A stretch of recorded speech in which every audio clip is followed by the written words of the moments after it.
सबैजनामा नमस्कार। 2082 सालमा लोकसेवाले केही सिलेबसहरू परिवर्तन गरेको छ। सङ्गठित संस्थानको प्रिटेस्ट लियो र पछिल्लो दिनमा सङ्गठित संस्थान अन्तर्गत ब्याङ्किङ तर्फका 3वटा सरकारी ब्याङ्क, राष्ट्रिय वाणिज्य ब्याङ्क, एडिबिएल र नेपाल ब्याङ्क लिमिटेडको फर्स्ट पेपरलाई कम्बाइन गर्यो, सेकेन्ड पेपरलाई सर्भिस रिलेटेड राख्यो। त्यस्तै वित्तीय संस्थानका 4वटा विज्ञापन हरेक वर्ष गर्दै थियो।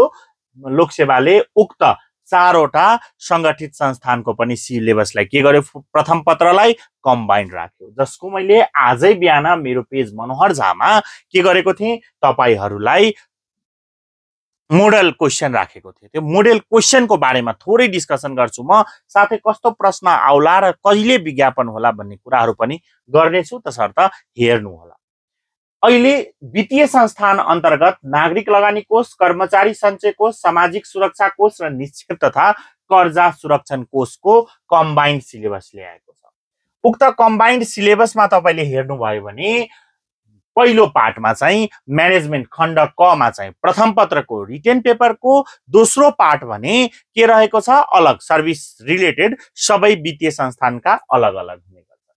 र पहिलोमा तपाईले फर्स्ट पेपरमा सबैको जस्तै सिआइटी, इपिएफ, एसएसएफ र डिजिसिएफ को फर्स्ट पेपरलाई कम्बाइन गर्यो, जसमा 3वटा खण्ड बनाइयो। खण्ड क मा कार्यालय व्यवस्थापन, अर्थव्यवस्था तथा वित्तीय व्यवस्थापन। यसलाई तपाईले सिलेबस वाइजमा कार्यालय व्यवस्थापन, इकोनोमिक्सका सर्टेन पार्ट, मौद्रिक नीति लगायतका जुन इकोनोमिक आर्थिक अवस्था मात्रै, प्योर इकोनोमिक्स चाहिँ राखेको छैन, र वित्तीय व्यवस्थापनमा चाहिँ अकाउन्टका पार्ट राखिदिएका छन्, जुन चाहिँ ब्याङ्किङ पढ्ने विद्यार्थीलाई सहज रूपले गर्न सक्नुहुन्छ। जसमा मैले पहिलो पार्टको लागि कति मार्क्सको लागि प्रश्न राख्ने गरेको छ, 40 अङ्कलाई मैले यसरी राखिदिएको छु, जसमा तपाईको 2टा 10-10 अङ्कको र 4वटा 5 अङ्कको गरी 40 अङ्कको सोधिन्छ।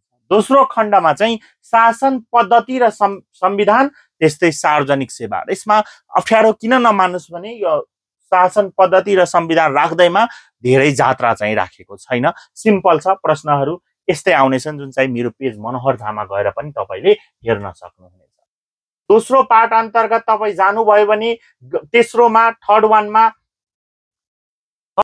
दोस्रो पार्टमा गणित र सूचना प्रविधि अर्थात् म्याथमेटिक्स, इन्फर्मेसन एन्ड टेक्नोलोजी, जुन चाहिँ ब्याङ्कको लागि सिमिलर रहेको छ, सेम टपिक राखिदिएको छ, म्याथमा पनि कम्प्युटरमा पनि, जुन एक्स्ट्रा तपाईले पढिराख्नु पर्दैन।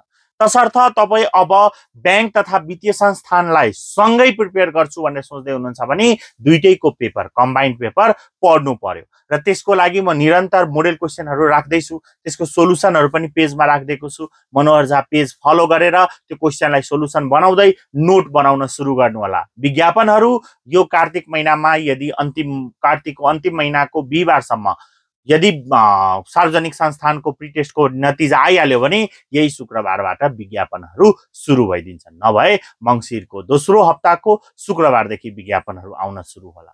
तयारीमा जुट्नुहोस्। स्मार्ट जीकेले विभिन्न कक्षाहरू पनि गराइरहेका छन्। कक्षा लिन चाहनुहुन्छ भने स्मार्ट जीकेमा सम्पर्क गर्नुहोला भन्दै तपाईहरु माथबाट बिदा लिन चाहन्छु। हस्त, धन्यवाद।